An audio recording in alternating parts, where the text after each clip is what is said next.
All right. Welcome everybody to the Pirate Skills Meetup, the Christmas edition today about landing page optimization. Thank you all for coming tonight.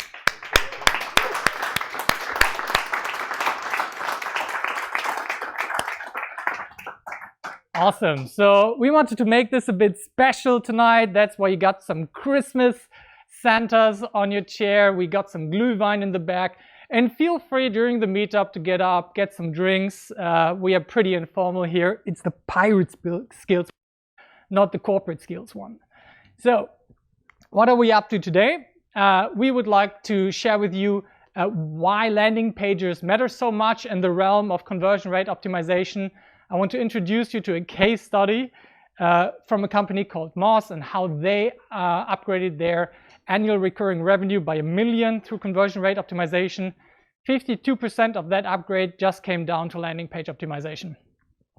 Then we're going to look how you can apply and transfer this to your own landing pages, your own websites to increase the number of leads you're collecting, decrease the cost that you're spending to generate new leads, and overall boost your business through better landing pages. And then we're going to introduce my favorite tools that I personally use to create landing pages and like the next level of how you can take it from here. Today we try to focus on the basics with some advanced segments. So don't worry if you don't understand everything. Feel free to ask any question about my bullshit marketing lingo. Yeah, I'm talking really weird language sometimes, and don't worry if you don't understand, it's my fault. Just raise your hand and say like, oh dude, what does conversion rate optimization mean? Yeah, so feel free to pitch in, share your knowledge, your own experience in the time. It's a meetup, it's not just a formal presentation. So after that, we still have time to mingle, to meet and greet, to drink some rum and whiskey and some beer and some Glühwein together and connect and talk among each other, because most of the smart people are on that side, and you need to focus on each other and connect.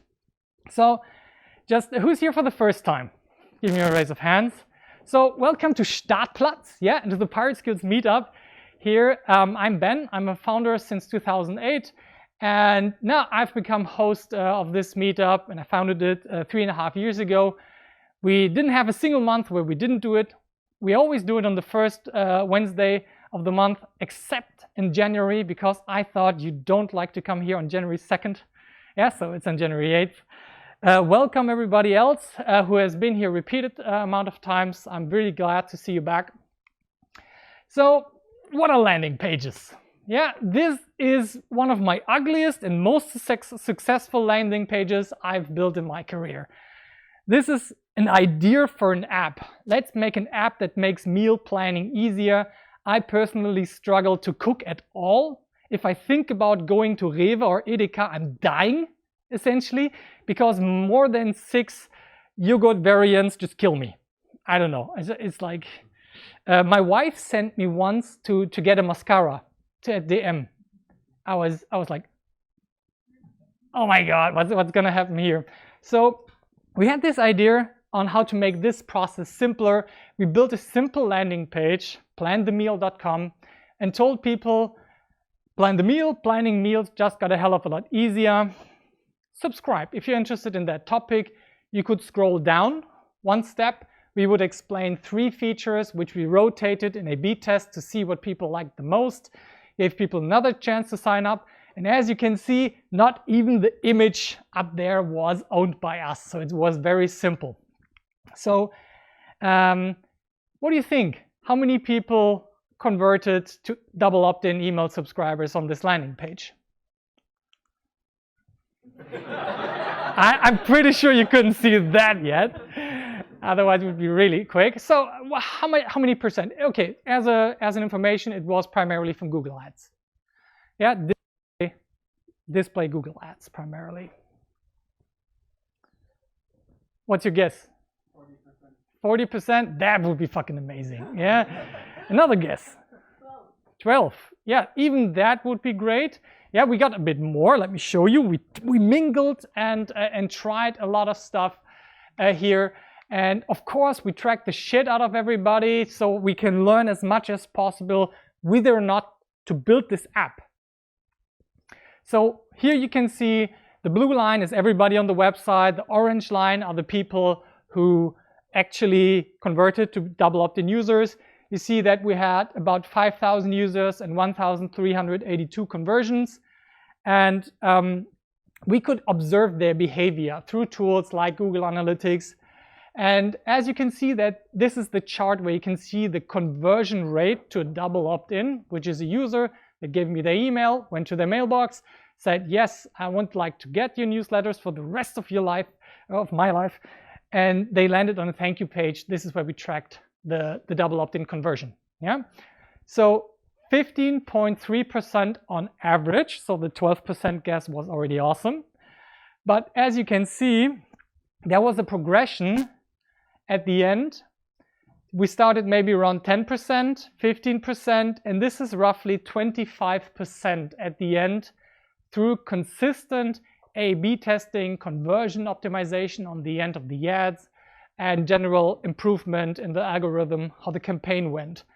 So this is what we're going for a landing page that conveys a simple idea very clearly and that gives us the chance to test different wordings, to measure different campaigns. And let's close that door. Can you close the door, please? Join us. You're very welcome. And that's what we want with a landing page, to send people somewhere where they have one clear thing to do. And that's what I want them to do. Sign up, please. So this was a successful landing page for me. There was zero incentive to participate. If you have a webinar sign up, a PDF to download, you can even expect 30, 40, 50% conversion rate on there. But this was a 0%, zero incentivized sign up. So we were pretty proud of that result for this ugly ass landing page. Yeah, and trust me, whenever we tried to make it more complicated or pretty, the results got worse. Yeah, so don't worry if you are not like the design genius in this. So in case you haven't noticed, you can download all of those slides for free. And after the meetup, we usually segment this recording into the different parts of the meetup, so you have an easy way to follow along. If you want to look into that at home, if you're on the live stream, please let us know where you're from, send us some comments, ask some questions, and we will read them out loud and help you with whatever you need. That goes for you as well, of course. If you have any questions, shout out. So, of course, all I would like you to do is get out your phone, open Facebook, like and comment the stream, maybe share it if you like what you're hearing. Take some pictures, use the hashtag PirateSkills, and that way we can connect with each other and you can give a bit back to the community so your friends hear about this as well. So let's dig into it. So why do landing pages actually matter so much? Why did I make a whole meetup just about this small segment in the user journey? This is our maybe now famous growth marketing treasure map. Yeah, and it shows us the whole customer journey. I always imagine it, we are the pirates that land on the ship on this island, and we now have to build a way for our customers from acquisition, getting them, to activation, make them use our product, retention, keeping them, which is the hardest part usually, referral, having them refer other people to us, and then revenue to pay for the whole party before. Yeah, so that's the framework we usually think through in terms of the customer journey and the metrics we are trying to improve on. And the landing page usually sits solidly in the acquisition area, where we get people through paid or organic traffic to a website that has then a purpose to convert that user. That conversion can be sign up for my free trial, download my app, buy my cheap product, buy my expensive product. And this is where we usually position that. This is a typical flow on the map with landing pages. You have some paid traffic, let's say those are Facebook ads or Google ads. They could go to the landing page, need to be activated there, their email address, make that commitment, then they receive an email series for retention, and then they convert. And that conversion can be whatever you like. In B2C, it's usually a purchase in an online shop. In B2B, it's a request to get in touch with you to schedule an appointment. Yeah, how many of you are in a B2C business? Business to a customer, and how many are in B2B? All right, yeah, so I can tell like what we need to focus on a little bit more or less, but there's still lots of B2C people. So the B2C people, how many of you have an online shop? Yeah, what are you selling out of curiosity? Can you maybe tell us what you do? Yeah, sure. I didn't know someone behind me and I couldn't say. Hi, I'm Jodie and my company is My Dry Ice. So I sell B2B and B2C. So what are you selling B2C? B2C, I sell dry ice shots in a nightclub. What is it? It's a dry ice shot, so it's a smoking Jaeger bomb is the best description. Oh, a Jaeger bomb.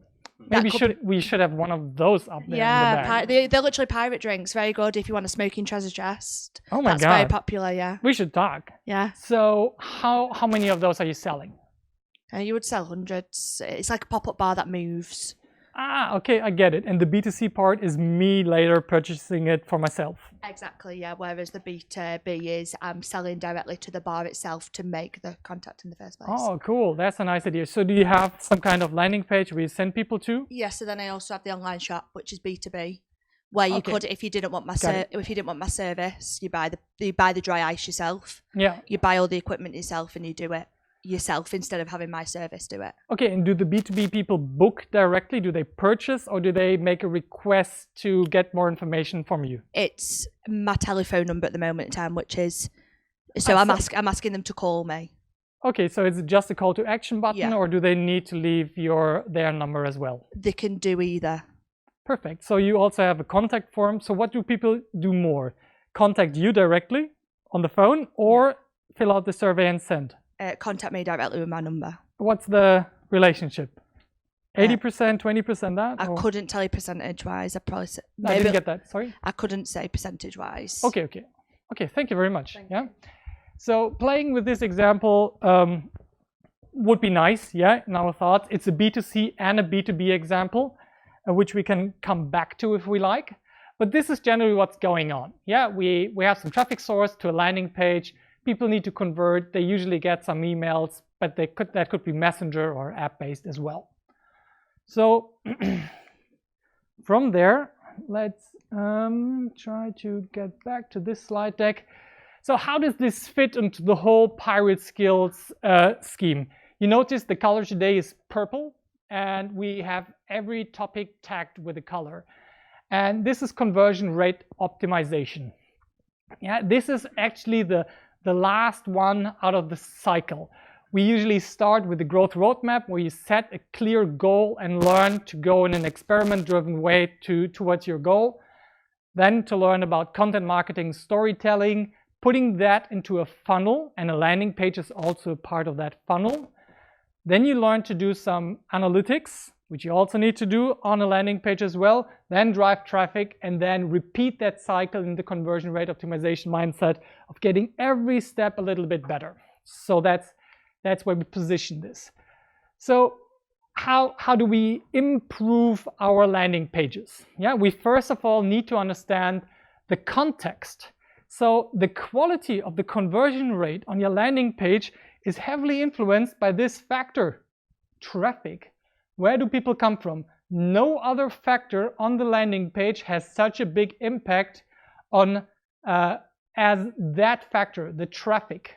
That means, do people come from a quality referral source? Do they come from Google search traffic or from an influencer? Do they come from YouTube? Do they come from your email list?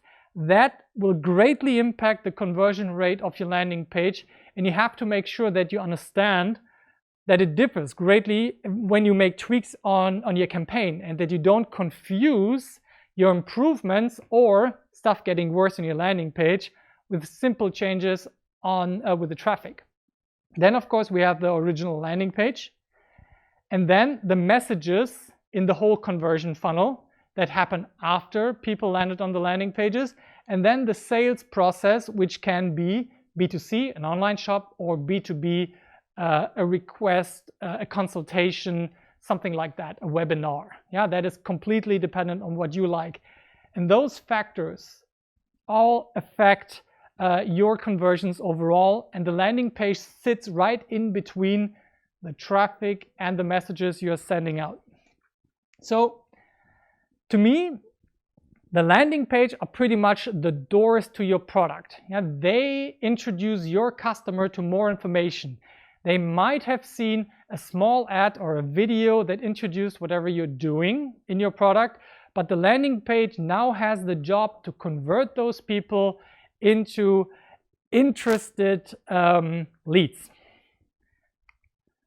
So as you said, we already did that survey and we asked you guys what you were interested in learning, how relevant conversion rate optimization is for all of you. So how about we look into those results live? And at the end of the meetup, we're gonna announce the winner of that survey. Yeah, that if you have a chance to win a workshop ticket, and we announce that usually at the end. So let me try how this works. So this opens Typeform. We love to do our surveys in Typeform.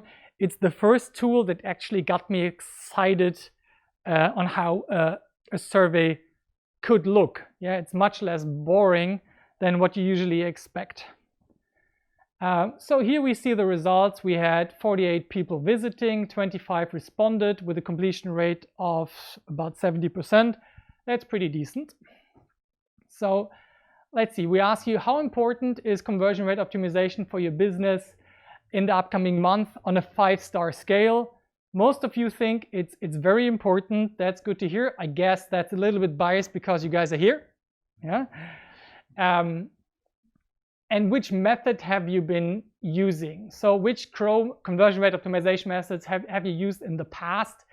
Optimizing ad campaigns for conversion, I think that's the most popular. That's what we have been talking about a lot here during the meetup. Setting up your conversion pixels on Google Analytics and the Facebook pixel for you to actually be able to see what's happening on your campaigns, and to give Facebook and Google the ability to see what they are doing. Social proof elements seem to be popular as well. That means sharing testimonials, showing results that are believable on the landing page. Then landing page load speed improvements. If you have somebody, if you pay €1 for a click, you better want the website to load like this, because if it takes more than 3 seconds, it's said that you already lose 30% of your visitors. That means your landing page already costs you €1.30, even though they didn't have a chance to convert at all. Then testing different email subject lines in the email department, A/B testing your landing pages. That's one that we're going to talk about today. Some tools on how to make that easier for you as well. Pop-ups on your website, price testing in the checkout, and a couple of other ones. So how often do you do it? So most of you seem to be more like in the monthly department, not having this in part of your weekly workflow, even though some of you seem to be doing it even daily. But I notice it's something that we could all need a bit more practice and consistency with, right? So how knowledgeable do you feel? Yeah, it's in the intermediate, is the middle, a bit towards the beginner. So that also helps me to adjust the level of difficulty here. But as I said again, don't feel ashamed if you need to ask like what a word means. The marketers have some of the worst nerd speak of all people, yeah, in the startup scene. So that's it. Yeah, so we are looking for intermediate to beginner content, get a bit more consistency, see on how we can help you improve here as well, especially on parts of the landing page, and to actually turn that need that you think it's important into action that you will set up in a B test tomorrow first thing in the morning. That would be like my dream, yeah, outcome here. All right. So thank you very much for participating in that survey. Thank you. So let's look at the case study. Yeah, who of you knows the SEO tool called Moz? Yeah, anybody who's buying it? I'm personally not. It's usually more of a tool that we use all their awesome content marketing for.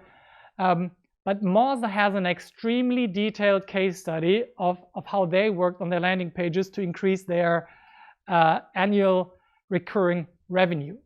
So annual recurring revenue means not only one-time purchases, but people who are actually on a subscription, buying usually yearly contracts that are usually repeated again and again and again. So it's a huge improvement from them that they made possible here. So this is how their landing page looks like. You can see they have a clear tagline. There's a smarter way to do SEO. SEO software and data to help you increase traffic, rankings, visibility in search results. And the call to action is try Moz Pro for free with a little subtag, pick your plan, cancel anytime. Yeah, which maybe puts away with some worries about subscriptions. Then some social proof indicators for the brands that they have been working with. So this is a pretty good landing page and the end result of their studies. So how did they get there? This is where they started from. The gray area that you can see is before they did all of the landing page optimization in annual recurring or in subscribers, and how that improved. So the big spike is when they started to announce, we're going to do some new pricing model. We're going to take away all of some of your fears. We're going to introduce a free trial, for example. That got the big spike, but you see that they actually achieved a lasting change in annual recurring revenue, which is really exciting. Imagine this was your business, and through a couple of changes and customer interviews over a couple of weeks, you can have such a significant increase in your paying subscribers to your business. Yeah, so let's see what they did. So they had it in 3 phases. The first and most important phase, I think, is analyzing the current business that they have. So imagine you're the CEO of Moz and you wonder, how could we do this significantly better? How could we improve the user experience? So they started to ask paying members what they actually liked about the service, so they could focus more on those things on the landing pages. So that sounds super simple, but I don't know. How many of you have been talking to your customers in the last 6 months and asked them specifically what they liked and put that on your landing page? It's not me, I didn't, but you guys did. Yeah, good to hear that. It's so simple and so valuable. Then they asked the trial member why they would make an update and why not. They talked to paying customers who had canceled, which is always a good idea to get the opportunity when somebody cancels to invite them to customer interview. And this was one of my favorites. They went to the salespeople and actually talked to them how they did the face-to-face interview, and they videotaped it, and they tried to match those arguments and those counter arguments from the customers. They mapped those to the landing page as well. They did all kinds of beautiful stuff to really study their current business. So let's look at some concrete things that they did that I picked out of that list. So first of all, this is a case study taken from conversionrateexperts.com. So I'm very thankful for them to share this data openly. And if you have the slides downloaded, all of those pictures and links are clickable. Yeah, that you can go deeper into those examples as well, because I can only show you some parts of a very detailed case study. So the original page was really short. Yeah, you can see it here. And the redesign was way longer. So testing short against long landing pages is a really good strategy. So who of you would rather say they have very long landing pages? Yeah, and who is going for the short landing pages? And who has actually made like a comparison test, what works better, short or long for you? Yeah, for me, short has worked better for very simple commitments like sign up to get more information, and long has worked better for higher commitment conversions like making a purchase, doing a subscription. But I've noticed that it happens either way. It could be short or it could be long. Just because in this case study the long version converted better doesn't mean that it's the answer for all of us. But testing short against long is great, because if you notice that short works better, you have a lot less work to do suddenly. Yeah, and for me it often works better, especially for B2B simple lead conversions. So then they worked on better headlines. The headline is one of the most important parts of your landing page.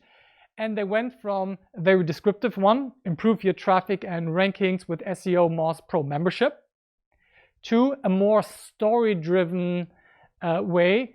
When eBay, Disney, and Marriott need SEO help, here is what they do. It immediately makes you way more curious about what is happening on the landing page. If this would be on an ad, I would probably click it. Yeah. So going and empathizing with your customers and understanding the journey that they are on, yeah, and making them curious. I love this part of landing page optimization because it's where creativity is more important than the analytical part. Yeah, I think most of us are pretty good at the analytical part, at least like in my community, but we have so much to learn from the creative people as well. Yeah, and if we can combine those skills, that's where the real magic is. Then they explained more precisely what people were getting. And they did a detailed comparison chart for their different tiers. They had like 10 price tiers before. They shrunk that down to 4, explained that very clearly what people are getting in which price tier. Yeah, and how that compares also to the competitors. And they supported their message with video. Video these days makes you more authentic, makes you more believable, helps people to process information in a simpler way. I don't know about you, but I now spend more time on YouTube than reading articles, yeah, or on Audible, because I don't know what the because is, but it also has changed my my normal book reading behavior. I prefer Audible over normal books. Only when I can't get a book on Audible, I will buy it as a physical book. And if you guys have visited my office here in the back at Startplatz, you will see that most of my books look like they are new because I listened to them 3 times on Audible, but only bought the hard copy for the reminder that I can see that book and to maybe look into it, but I never look into them. Yeah, I never look into them. So supporting your message with video worked really well for them. And all of those changes that they did made 50% improvement just with the landing pages. Yeah, and what else did they do? This was stage 1. They analyzed the business and they improved the landing pages. The second one, that they tested the offer with lower risk. Of course, the offer that you present on the landing page is going to have the biggest impact of the conversion rate, because what you offer, the value that you deliver, that's where the substance is. Everything else is making it prettier, but what you actually give your customers in return for their money, that is absolutely the biggest impact. And then they also worked on increasing the customer lifetime value and retention.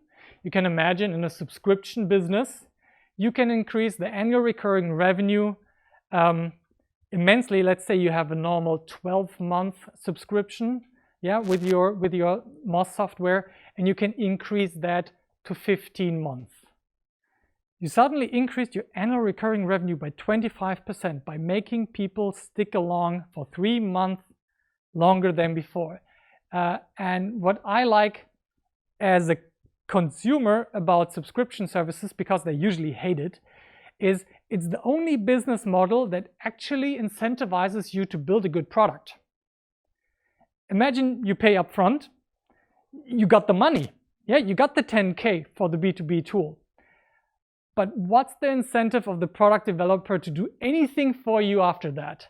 Customer support is a hassle for you. You don't want to pay any more attention and time. But if you're on a subscription business and the business and the product and the customer incentives are aligned, making a good, long-lasting product, I love that about subscription businesses.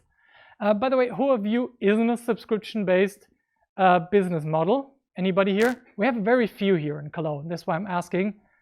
Yeah, right. Pedram, Ollie, you could, yeah, you're in a services subscription model. You could say that.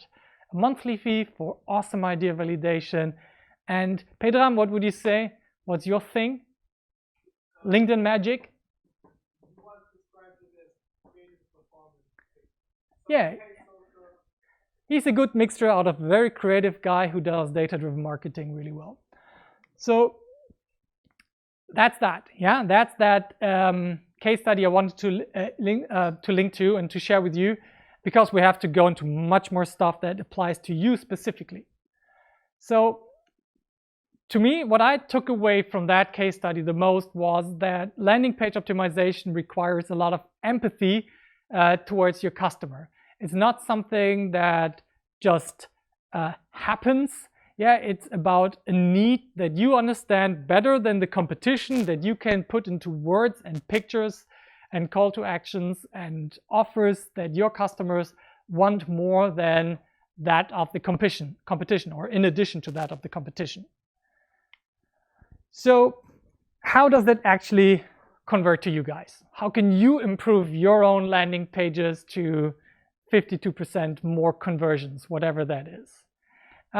Just to get an idea, who of you has a live website up and running? Just to make sure that I'm sitting in the right room. Yeah, okay. So, and how many of you have dedicated landing pages besides your home pages where you send traffic to convert with a specific goal? Yeah, so a couple less. So there's already a big difference between just having a website and a landing page. A website needs to satisfy everybody. It's like in Germany, you know, 1Live. It needs to make everybody happy, so the music sucks in general. But since we moved to Spotify, everybody now discovers such niche music that they become really happy with what they discovered, and that would never play at 1Live. Yeah. So that's what a landing page is. It's much more like a Spotify experience than a radio experience. So how do we get there? How can we improve your landing pages 52%? For me, it's a start with a look at some really good landing pages and what makes them so. So this is a demo landing page that I set up. I think you could actually go to it if you go to growth.partskills.com/landing page demo. But it's not necessary. You can click on the slide. It's linked there. It's an actual live site, and it's for a fictional service. Yeah, it's from Instapage, my favorite landing page tool. No affiliation, and it gives you a clear headline. The absolute best platform for fresh startups. Every team has a unique process for building and shipping software. I would even say that title is super generic and could be on a lot of different startups. That could be improved. But it has a very clear call to action. What are you supposed to do here? Put in your email address, send go. Yeah, start using it. And it's also very mobile optimized, especially if you go for Facebook ads or any kind of Google apps in the mobile world. There is only this version of your page, and you can pretty much forget about the desktop version, except if you're into heavy B2B. You can expect also a lot of people to watch on it at desktop, but you can see that in your analytics. So this transfers perfectly into mobile, and I always say that the input field and the call to action is in a very thumb-friendly area of the screen. Yeah, I really think about when I watch it, when I test the landing pages, where's my thumb? Does it feel comfortable pressing the button, going into the email form? Does the the layout of the keyboard actually change to the email input layout with an @ symbol, or does it not do it? So I'm very much into mobile first landing page optimization. And I also tend to design the mobile version first because it keeps me from overcrowding the landing page. It's like when you design a presentation on your iPad, you don't even think about putting so much text on it. Yeah, it feels more organic if you have everything large and clear with negative space in it. So let me give you a couple of ideas that have been my favorite ones to improve landing pages, and I just put in some assumed landing page optimizations that add up to 52%. Yeah. You might also have some ideas, and at the end I would love for you to share also your ideas, what have worked best in terms of landing page optimization. So the first one is matching your landing page with your ads, excuse the typos, or the traffic source. If you show people an ad and the tagline matches the tagline on the landing page, that is considered very good. That is not repetitive. People pay a lot of money for tools who call it synchronized messaging. Yeah? For example, that when you put in a keyword in Google and the same keyword also appears on your landing page automatically. Yeah? Tools like Google Optimize and Optimizely help you with that. So that also picks up on what we saw before, the context of the landing page. It matters a lot where people are coming from and what you have promised them. If you do not fulfill the promise that you had on the ad or on the social media post that sent people to the landing page, people will bounce. Yeah? So that can give you a smooth 3% improvement. Then write a clear title with a compelling value proposition. This has a huge impact. I gave it almost twice as much of an impact as the traffic source. It is always underestimated, but changing this line here probably has one of the biggest impacts on your landing page. It's visible, it's the first thing that people consume, and what you need to avoid that people bounce away from your landing page. Yeah, that is the worst thing that happens, but that is what's going to happen to 80% of the people who land on your landing page. They will leave without any interaction, and the title is the first thing they consume, so it has the biggest impact. Changing the testimonials in the third fold, yeah, when you scroll down 3 screens, only impacts the people that stay on your page anyways and scroll down 3 screens. It's the first screen, the top fold, that makes the most differences in your landing pages. So focusing on that clear tagline, zero confusion. Yeah? Then focus on one call to action and make sure that it's above the fold in a thumb-friendly area of the screen. Even if it just scrolls down one screen, I always have a button that people can interact with. It's a micro engagement. Or it can even lead like to the pop-up that people can then sign up to. Yeah? So that is where I see a lot of landing pages mess up when I work with you guys one-on-one. Either there's no call to action, yeah, or it's like way below, or you have 3 call to actions. You're like, oh, this is for the B2Cs, that is for the B2Bs, and this is for the G2Bs, and oh no, just a single call to action. You don't have to be 1Live anymore. Yeah, you can be Spotify. You can make a very specific audience love you. And you have another page to make the other audience love you. Yeah, and you can even make some people hate you on that landing page. It's much better to have a landing page that creates love and hate than a boring landing page. So, 4th point, have a compelling offer. Plus 11% goes back to what you offer matters. Do you offer a valuable PDF that people actually need in order to solve a real-world problem? Do you have a service that matters, yeah, that people care about? That has the biggest impact. I gave it the most points, yeah, 11%. Show proof of value and results. if you have a PDF, for example, why not give them a small preview of what's in the PDF so you can see what you're getting? Preview what you're getting. Limit your form fields to the minimum. If you're HubSpot and you have too many leads coming in for your salespeople to handle, go for 12 form fields. They actually do that. Yeah, they need more form fields in order to get more people disqualified. But us, normal people, yeah, we are happy for every lead that is coming in. We have different ways to make sure that the quality is good. And what I see, for example, that you want to ask them for the university, the city they were born in, their birthday, their gender, fuck it. Just limit it to the email address, then maybe your first and last name, or the phone number if you're in B2B and if you need serious commitment. But everything else can be asked for on a second form at a later stage. Yeah. Then get rid of all distractions. Navigation bars, what for? Yes, we have to have this little imprint and data privacy policy at the bottom. Don't forget those two guys. But everything else I get rid of. No navigation, nothing. Focus. They can only do one thing. They cannot get distracted. Design for mobile first. We talked about that. And A/B test the key elements. I gave that the second highest impact score of 9% out of those 52%.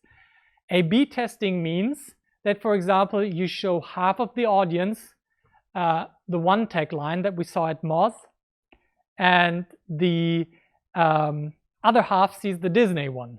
Yeah, and then you can compare how many more people actually convert to landing to email subscribers or to trial users with those two different titles. You can do this with your background images, with all kinds of elements on your landing page. And A/B testing that, it's something that costs you like 5 more minutes, yeah, to actually do. It's not that complicated. And I'll show you the tools that help me to actually get that done in 5 minutes and not make such a big deal out of A/B testing. It's nothing magical, yeah. So these are my favorite ideas. What I would love to hear from you is what have been your experiences in the past that have worked for you. What did you change on your landing page that made a significant improvement? Anybody would love to share while I drink my Glühwein? Yeah, please, you can ask questions at this point as well. What's your name? Sebastian. Hi, Sebastian. Hi. Is this turned on? Yeah. I hope it's turned on. If it's to the top, then it's turned on. Okay, perfect. I was wondering where you got the percentages from. Was this a bigger research? My left of yours? ball. It was my guesstimation. Good guesses. Yeah. Okay. Yeah. I was just wondering if there has been like a bigger research or something. No. Those are my favorite ones. And if I would have to split them up by the 52% that I promised you in the beginning, this would be my best guess. Okay. Where they come from. But any experiences, I would love to hear what you're up to on your landing pages, what you have tried. Sure. Here. Simon? Yes. Hi. Hi. I think one very large factor is the psychological momentum you create. Okay. So it may be through your headline, your wording, your framing of the product, but you can pre-qualify from the needs how the users get to you, from the traffic sources, from the search queries they're coming from, and you can put an emphasis on your communication to match those needs. Yeah. So the better you match the mood someone is in for a certain product, for a certain search query, the better the rate gets. Okay. Yeah. So this thinking is already one of the most advanced ways to think about A/B testing. Personalizing landing pages and experiences for the mood that people are in, the mindset they currently have. There are tools that help you to actually figure out, is a people very focused at the moment, and do they want to get a quick result, or are they still in exploratory mode and need a bit more advice and can customize that experience? I think we need more air in this room. Is that right? So let me turn on the ACs here. They usually help. And please open the door in the back, and I also open the door. Can you please turn on the last AC? It's the green light. Can I also ask a question? Yeah, please go for it. What's your question? So it's Can you- based on Basil? based on the question right before me. So basically, do you have an example? Do you have how can you guess the mood on the visitor? Yeah. I mean, then you don't have that much information. Okay, so how can you give me some examples? How can you understand the mood of the visitor basically at this point at the landing page? Okay, shall I answer this, or do you want to do it? I can go for it. Yeah, but no, I would love for you to do it. So you know the search query, for example. You know exactly what they're looking for. That could be one indicator. Yep.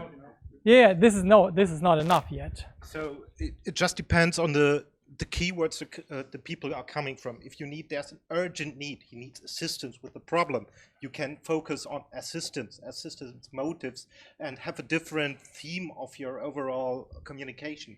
Be supportive, be kind. If there's someone who looks for a B2B product, you can be more rational, go for numbers, and create a completely different mood in communication. Mm-hmm. But you could also, for example, track how users are behaving through the mobile experience or through the experience. Are they clicking quickly? Are they scrolling fast?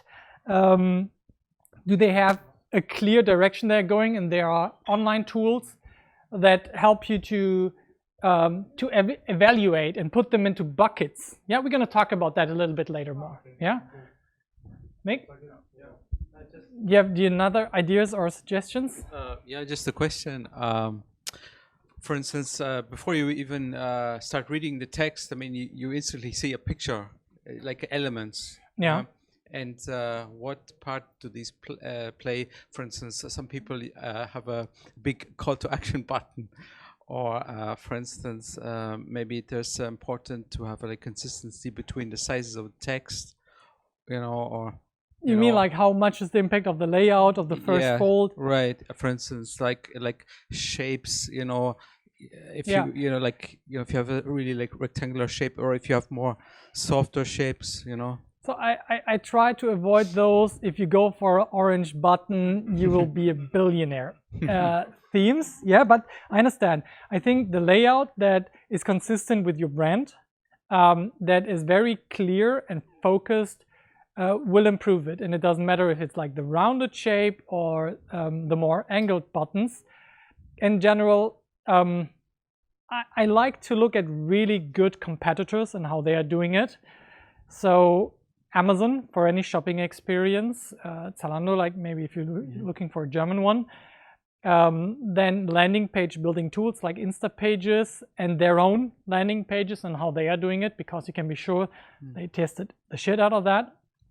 So I'm looking for inspiration there, and then I tried on my own audience.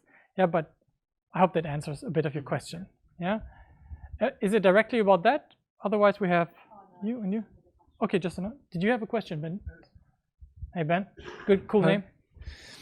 I was just wondering about the importance of the name of the brand or the product within the website. Should it be present in every part of the website so that it gets stuck in people's head, so that on the next day they remember the name of the domain, and then they can directly come back without checking the browser history? I personally think this is very important to have a very clear, to have multiple branding opportunities on your landing page, so people can recognize your logo and the name of your product as well.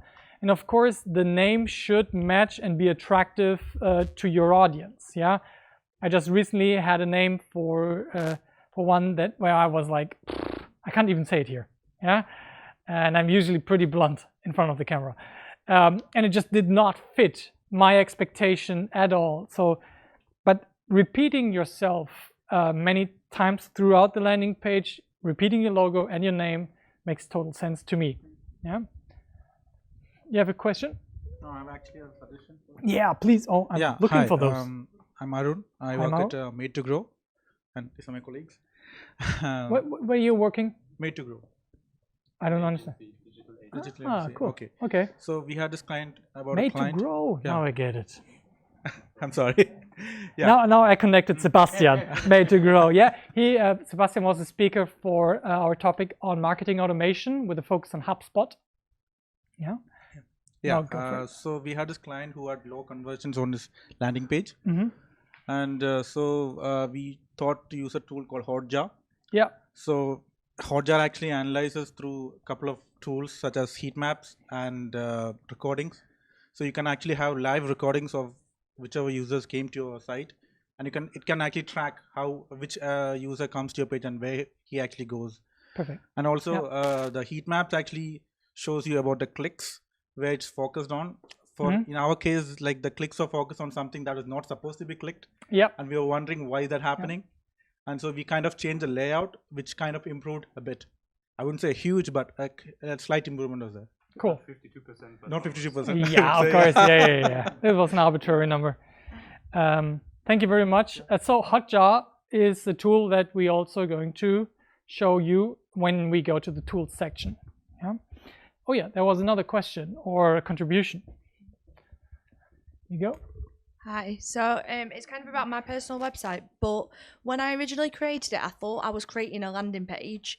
Now I feel like I've just created a one-page website, if that's the difference. So now I'm thinking, I've just looked at it, do I need a landing page on top of the one-page website? Like, is that a thing? So it's totally a thing. Oh, like it is a thing. your homepage is going to be your worst converting website except for SEO. SEO always lands on the homepage.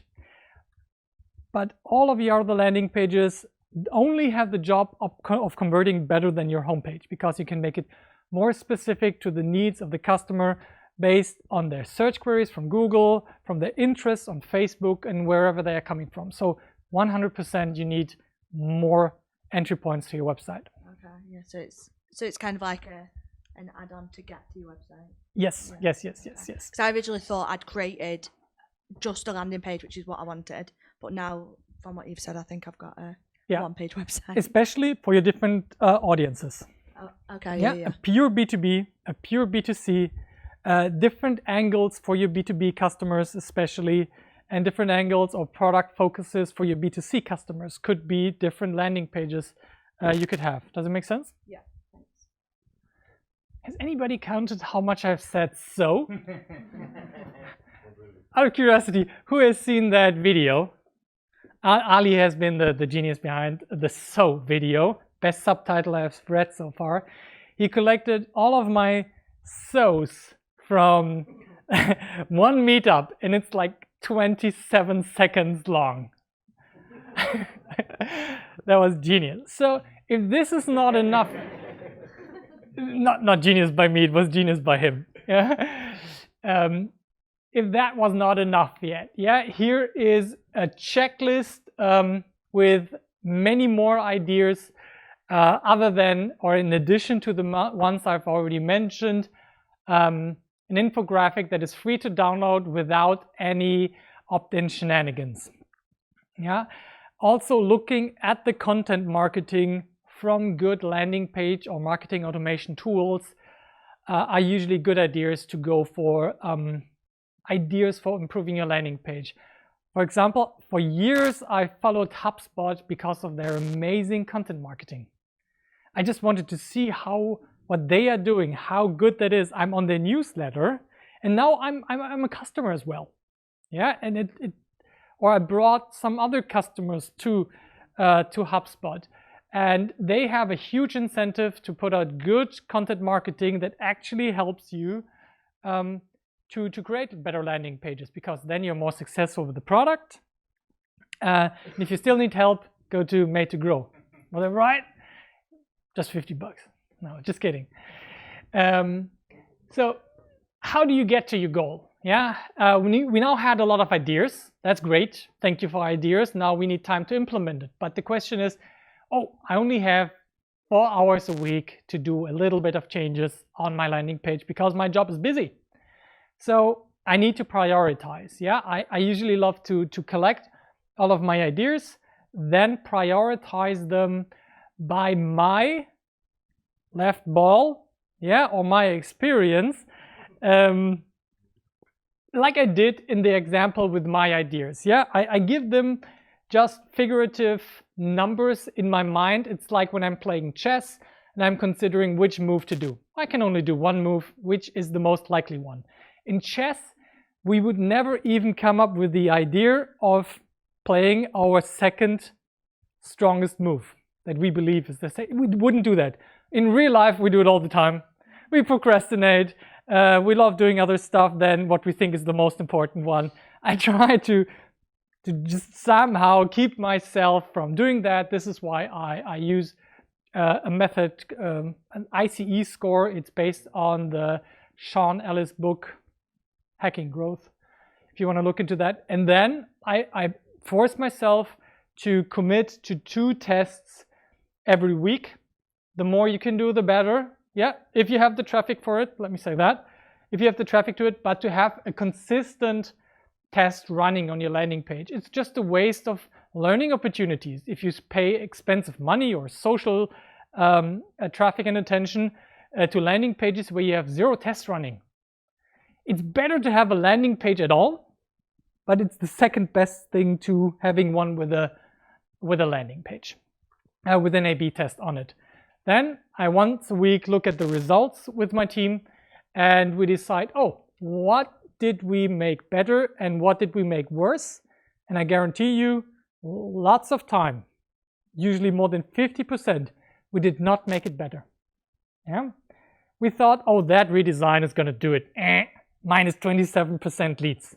Yeah, oh, that tagline is so cool. Nothing. Yeah, but it's a chance. And just imagine we would be 30% right. And every week we would have a 30% chance of any improvement. That would be huge over the year. Yeah, and I take that any time of the day. I do not need to show all of my visitors my new ideas. Yeah, I can just show it to like 10 or 20% of my visitors if I have enough traffic. So going round and round and round, that's what we talk a lot about during the growth roadmap workshop and meetups. Even the next meetup over there, I wanted to use the highlight. That would be awesome, yeah, if that would just suddenly happen and everything would go dark, but that one. It's going to be exactly about that on January 8th.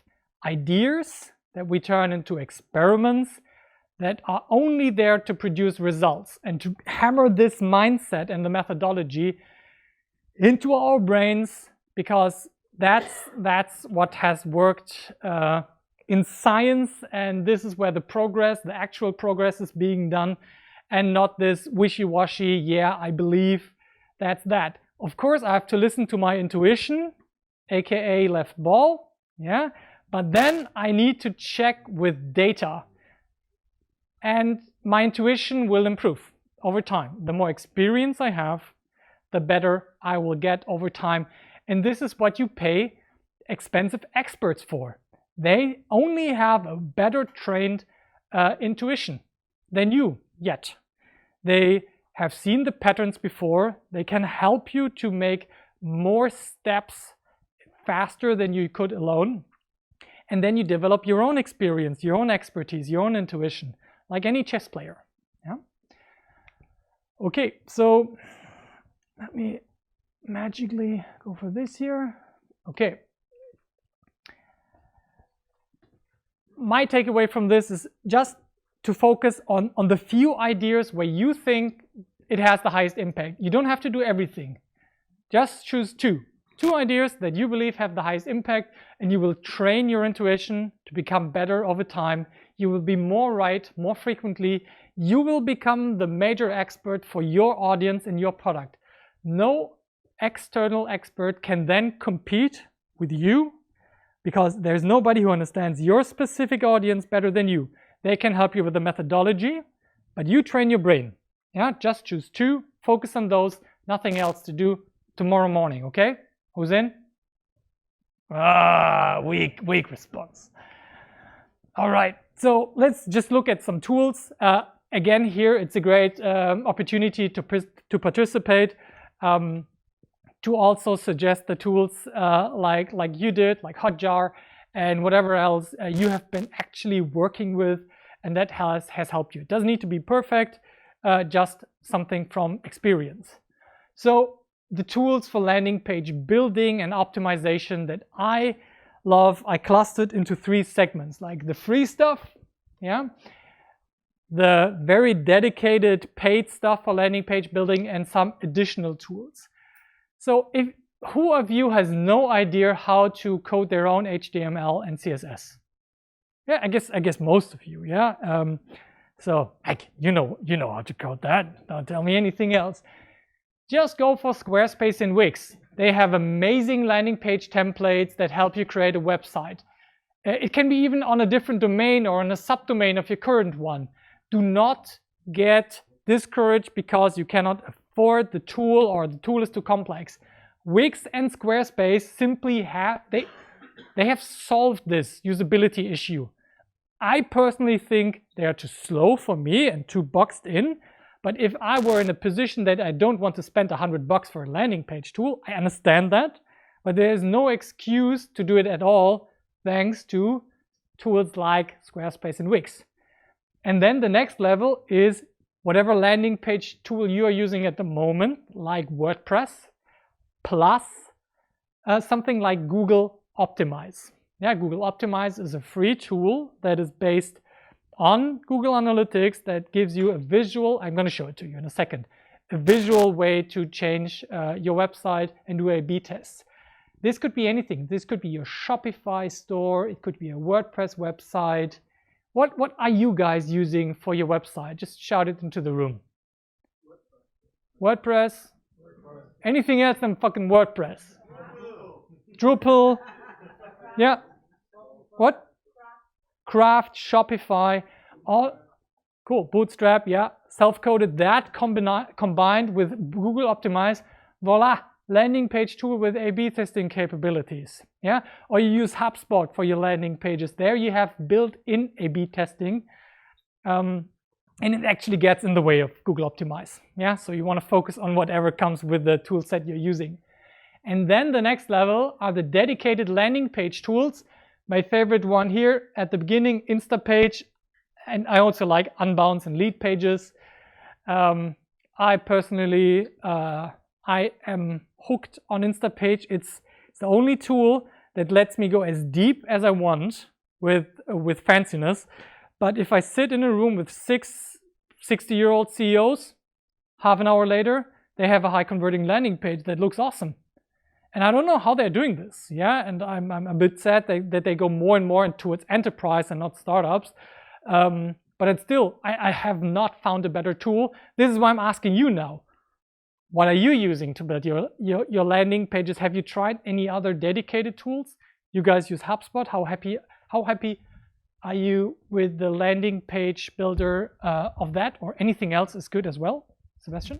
Well, I pretty much like the landing page builder and also the built-in CMS if you want to use it. The CMS is pretty expensive, to be honest, because it also has its limitations, but especially concerning personalization, it's way better than anything else. You can maybe visual website optimizer. So we're talking about HubSpot, right? If anybody is interested, you can basically connect your CRM data with personalized content on a website, which is awesome if you don't have any customers and want them to convert. You can show them pretty much interesting content again, or customers who already converted, basically, they can see something else, which is, I think, one of the most advanced things you can do nowadays. It is.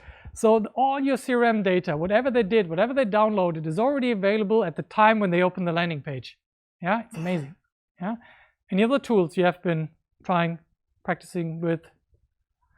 Who said like Bootstrap? Yeah, have you tried like any type of A/B testing with your custom Bootstrap? Not yet? Try it with Google Optimize. It's such a simple experience. Yeah, and it's free. Yeah, to do that. Yeah. Anybody else would love to share? So let's look into some of those tools. Otherwise, yeah. So this is my website, or a former version of my website. Just a teachable website, something like WordPress just for learn management software systems. And I've been running Google Optimize on it, and you see that it's like a layer on top of your landing page. It gets another frame, and whenever you press on an element like a text or an image, you can now edit it. So I can simply type in and edit the text, and then suddenly I can make it bigger, and it goes from the growth marketing treasure map to level up your marketing skills and make it a bit bigger. And now I can test how many more people join the crew, enter the free course. And I can test the call to action. And you do not need to know how to code. But to be honest, if you don't know a little bit of HTML and CSS, you can mess up a lot of experiences. It's not super intuitive, but if you just stick to changing text and images and make stuff a little bit bigger and smaller, no problem at all. It's completely free, at least what Google calls free. That means we are the product, and the data that we are selling to them. But it's pretty simple to do. And you can get all the information here with the link if you download the slides. What it can do, for example, it can give you now a clear analysis of which version was better. The original one, we can see that we got 280 sessions participating in that, and the new version with 441 sessions, it has a 98% probability of being better, and this median conversion rate was around 25%, and this was around 35%. So I got an upgrade of the median conversion rate of 10%, absolute, not uplift, but absolute improvement from 25 to 35 with my changes. And I can see how those changes develop over time. So I'm sure I'm not just affected by a recency effect. Any new elements have a tendency to be more clicked, to be interesting. Imagine you see some new option on your favorite tool or on Amazon.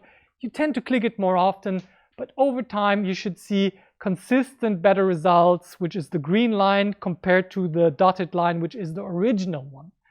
All done for you for free within Google Analytics and Google Optimize, of course.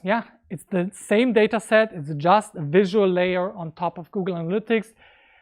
They basically stole what what Optimizely has built. But they moved towards the enterprise sector, which opened it up for Google to copy it.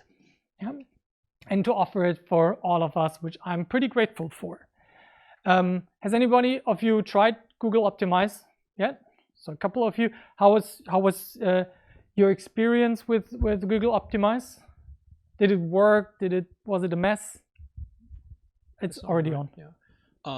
It's a while ago, but I found it quite straightforward to use. And plus one more thing, if you don't know about the coding, you could also just create another page and use, I don't know, whatever page builder or what you're using, and then A/B test one page to another page if you don't want to do it in this kind of editor. We're gonna talk about that on the 4 levels. So you guys, do you have questions? Simon? Something to add. I've been working with Optimizely before. Optimize is a knockoff of Optimizely before. It is. Google got it as a free product. That's nice. And it helped really to increase conversion by many percentage. So I can really recommend it. So Optimizely is also worth it. In the B2B segment specifically, where you have high value per customer. I was just asking what Google Optimize was. I didn't know whether it was like when you have your page on Google. No, it is this thing here, that additional frame. You install it like Google Analytics. Right. So it's a tool that you install on your website, like Google Analytics, and then when you open your Chrome browser and have the right plugin installed, you can now suddenly edit your website visually. And then say, oh, please show this to 50% and please show that to 50% of the people. So I hope that makes sense. That is an example of how you can You don't even have to have any landing page tool. You can just use free Google Optimize. If you have the money, look at Optimizely or VWO. They all do pretty much the same with some more or less convenient features. So let's take a look at what we get from a dedicated landing page building tool like Instapage. This is a typical Instapage landing page, a very clear layout with an open form field. There are no surprises. You know what the website wants from you. Enter your data. Yeah. Start helping the world using technology, some social proof elements, or a bit more empathy elements with a little picture of that developer over there. And you can just enter the website and start screwing the world using technology. Yeah, now you don't even have to click on the edit button anymore, but you go straight into the text and just type it like a Word document. Yeah? It makes it even easier to change fonts and sizes and layout, and it keeps you from making a lot of mistakes. It also helps you to have a lot of ready-made sections. Let's say you want a testimonial section or a pricing section.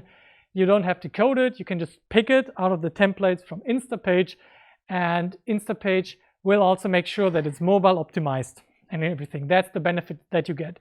You also get the huge benefit that usually, no matter how long your landing page is, it's gonna load in a second. And seriously, I mean like a second. We have tried landing pages that had 15 folds long.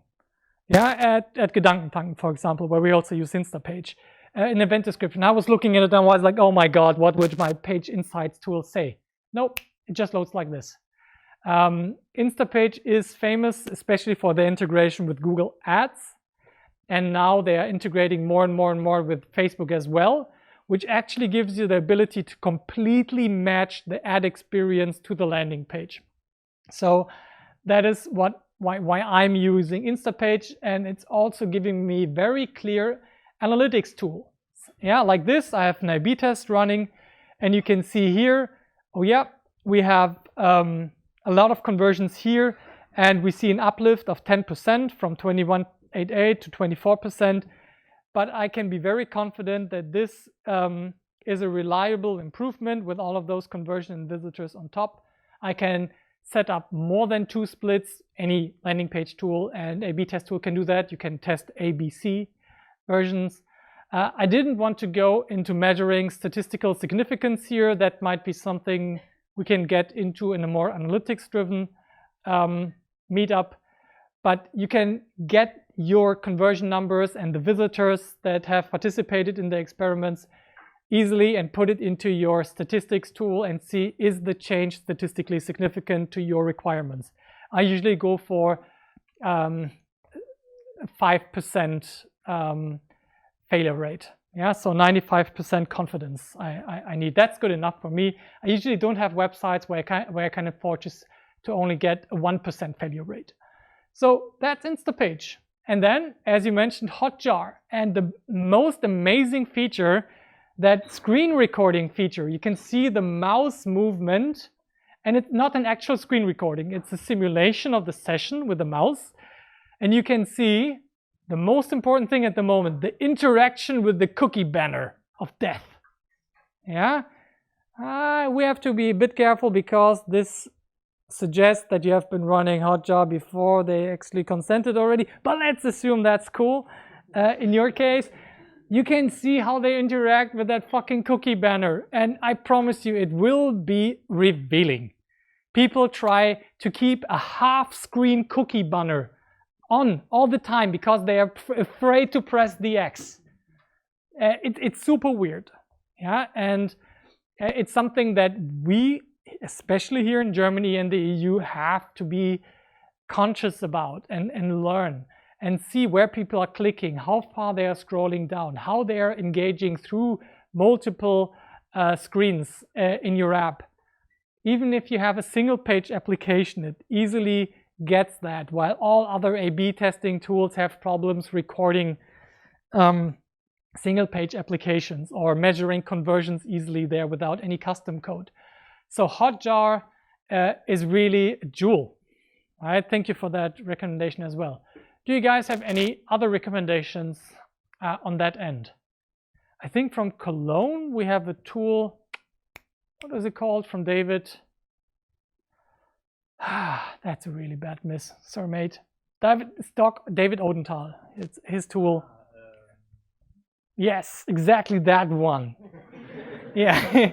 Yeah. We also have the French-based tool called AB Tasty here in Cologne. I'm talking about them, whether or not they can maybe give us some interesting trials to look at. But David, I'm sorry, I'll put it in the comments. So there are lots of tools that help you. And all they are supposed to do is make my life easier. Yeah, the landing page tools that I suggested here are making it easier. They make it more likely that you will actually do it. If I build an Instapage landing page, it's a project that takes me half an hour to an hour. Yeah, especially when I just copy the last version and build that. If you are talking to your developers about building another landing page and then you talk to the designer and then somebody else wants to talk about the copy, you're on a 3-week process. No, that needs to happen before lunch. Yeah, and that gives you the ability to A/B test. And once you got some results, now you go and ask the developers to put in that change into your live production environment. You do not have to bother your developers for every little change anymore. You do the change, test it. If it sucks, you don't need to talk about it. But if it is consistently a better improvement, tell your developer to put it in or put it in yourself.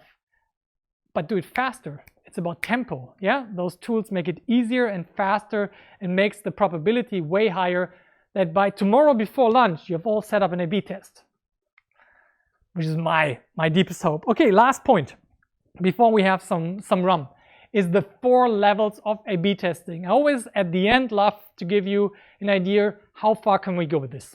Yeah, just a little teaser from the very basics. What you said, yeah, oh there, yeah. If you don't do A/B testing, just have 2 landing pages. Wait, where is it? There it is. Amazing. Landing pages. Just send half of the people on the ad to that URL, the other half to that URL. So what? Yeah, that's okay as well. You don't have to do fancy A/B testing. Just have a second URL. Just copy your whole page. There's a WordPress plugin for that. I don't know why it's not a built-in feature, but that's that. And you make your changes. You spend €50 on that version, €50 on that version. Good enough if you get enough traffic and see enough differences in the results. My recommendation here, make bold changes. If you just make rounded corners out of your really edgy corners, zero difference. It will be just pure randomness. Yeah, but if you change the whole layout, if you change the story, the angle, the psychological framework, yeah, you can expect either much better or much worse results. The importance is not to be in the middle. Yeah, then you can take weeks and weeks and weeks to have tests that only make a small change and to be statistically significant. The next level would be have a landing page with an A/B test. A/B test is putting people just like a railroad, splitting them however you like, 70% here, 30% here. It does not take into account any attributes of the user. It just says 50% of the traffic goes here, 50% here, splits it fair, that's it. The next level is experiences. Yeah, the first step towards personalization. Let's say you do a Facebook ad, you put a little parameter in the URL and tell the landing page, that's a woman, that's a man. That's young, that's old, that is interested in meditation, that is interested in mindfulness, that is interested in Tony Robbins, that is interested in Dirk Kräuter. Yeah, happens. Yeah, not in my crowd so much, but yeah. It now splits the traffic by attribute and not by fixed percentages. women go here, men go here. And it doesn't matter the percentages shifts because Facebook learns, oh, women between 25 and 34 convert better, so if we shift more traffic towards it. It automatically transfers more traffic to that. That is experiences. Yeah, and then the fourth level would be to have these experiences as baseline and put A/B tests under those experiences. This is what Instapage is helping you do pretty straightforwardly. Yeah, so you have your women and men split, but now you can do an A/B test for the women and an A/B test for the men. And beyond that goes personalization features that look at the habit of how people are moving their mouse, where they're coming from, watch through the face camera. No, just kidding. And I've even seen a startup that is actually working with a 3D face interpretation tool that, for example, checks whether your glasses, your Ray-Ban glasses, are fitting, but it can also interpret the expression on your face. So this goes as far as you want to take it. At the beginning, just go for landing pages and then make your first steps into A/B testing and then some experiences. Do you have any questions about that? We can't go into the depth. I really want to get to the run part. But if you have a question, please, now is the time to ask. All right, so to me, it's just important that by tomorrow morning before lunch, you have a very simple test, a landing page plan going on, a little scribble, a wireframe on some paper that gets you going, that actually gets you started. Because it's all not worth it if you're not putting it into action. And if you have any question, I later share my contact data, but there's so many people in the room that will also be able to help you as well. Just to give you a chance, like who in this room would be able to help people with the topic of landing page optimization? Pedram, Olli, Sebastian, what's your name in your business? Thomas, and your business is? I'm a copywriter. You're perfect, yeah, a copywriter. Thank you very much. So you have time to talk, have some Glühwein with those people.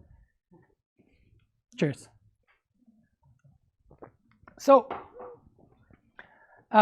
let's reveal who won the survey, the contest. And is the person here? I don't know, really. Oh, it's Florian Schirm. Is he here? Way, congratulations. And he just participated, yeah, next month. So what you will get from us, we will send you a mail with a discount code, and you can use that for any workshop you like whenever it fits you, okay? Just send me a message because we have not been introduced yet, but congratulations on winning the workshop. So next week, we put out another survey, and we do this every month. We try to get more real data from you guys to share it back to the community so you know how advanced you feel, what tools you like, what problems and solutions you would like. And please feel free to participate again in the next survey. It's not about winning, it's about sharing our experiences and also making this meetup a lot better through that, because I can just read it and see what you need. So what did you learn today? What do you think that you could apply tomorrow morning? Is there anything that was particularly like turning a light bulb on in your mind? Is there anything you'd like to share?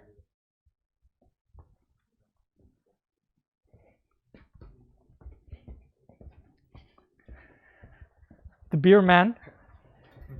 Well, to be honest, I never came up with the idea to create different landing pages for different audiences. It's a wild idea, right? Yeah, but it's fantastic. Okay. I would certainly give it a try. Yeah, I mean, especially for you. So what do you do again, just to say? Is a very cool business. I run beer tours here in Cologne. Beer tours. I do B2C tours, mostly. What's the name of the business? It's the Kölsch Crew. The what? Kölsch Crew. Yes. Kölsch Crew. Mostly focused on international guests, so the tours are mostly in English. And that's cool. Do some landing pages for those guys, like UK, Netherlands, and all those people. Yeah, absolutely. So imagine you would be as a person, as a Dutch person, the landing page would say, hey, we got college tours in Cologne just for people from the Netherlands. Yeah, how that speaks to their patriotism. So anything else that you liked today that you thought was good to know? Lisa? Yep. Go for it. I'm gonna do a landing page from a product and service, which I don't have, which and then direct to the main site. And then from what I gather, you can use the tools on top of WordPress. Yes. So I don't use any tools right now because I didn't know what Google Optimize is. So then I'll try and use Google Optimize to create 2 landing pages, which are going to direct to my WordPress website. Do you have Google Analytics installed? I do have Google Analytics. Yeah, it's the same process, just another thing that builds on top of Google Analytics. Thank you. Yeah, so don't worry about the technicalities. Okay, thank you for sharing some of the stuff that you took away from this meetup. I have to check, where is it? So what we would love to have from you guys as well is feedback. You all have under your seat this feedback sheet, and we would really appreciate if you could fill this out. We do this every meetup, and everybody usually just hands it in. It asks you, what did you like, what did you not like, what you like to change, and the NPS score of how likely would you recommend this meetup. Yeah, so take now some time to fill out this survey. We have the magic box here at the front where you can put in your feedback. Just fold it, put it in there. That would be very appreciated. All right, so you can continue your journey here at Pirate Skills by coming to the next meetup, for example, or by joining the website. Yeah, if you go to this URL, you will land on our Teachable website, where you already can see the embedded Facebook live stream. And from there, you can download the slides by continuing to the next slide. And that leads you to the PDF version, and you can download it as well. If you have not been with Pirate Skills before, it will ask you to register, but it's all free, no strings attached, no newsletter requirements. Yeah, and you will also see that we have many more videos and websites uploaded from you. From the past 12 months, I think we have all of the meetups and slides uploaded for you guys to share.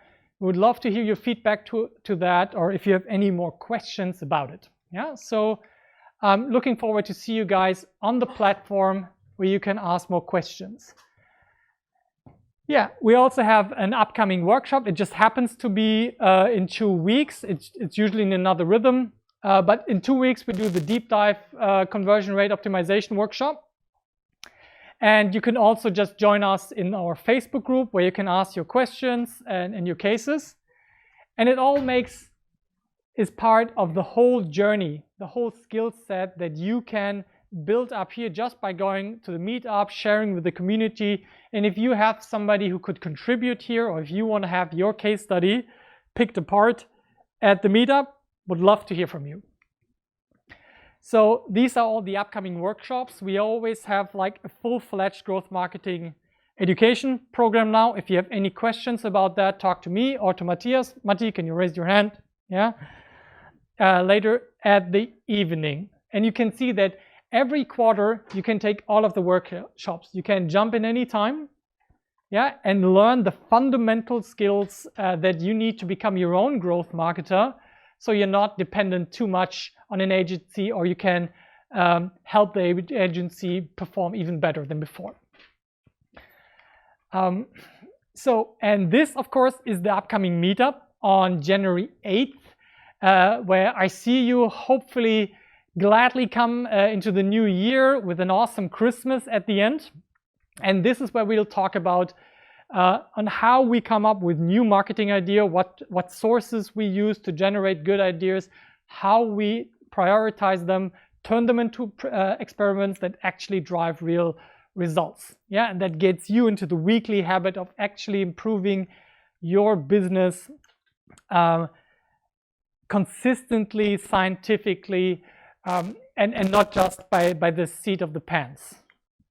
So if you have any questions about that, that's my phone number. I prefer WhatsApp over calls, and my email address and my everywhere handle. Please feel free to connect, especially on LinkedIn and on Facebook and wherever you like. I'm very open to talking to you, going to lunch, and to connecting you with the right people here in the room if you have questions that I cannot answer. All right. So thank you very much to the Pirate Skills crew who made everything possible. Guys, thank you so much.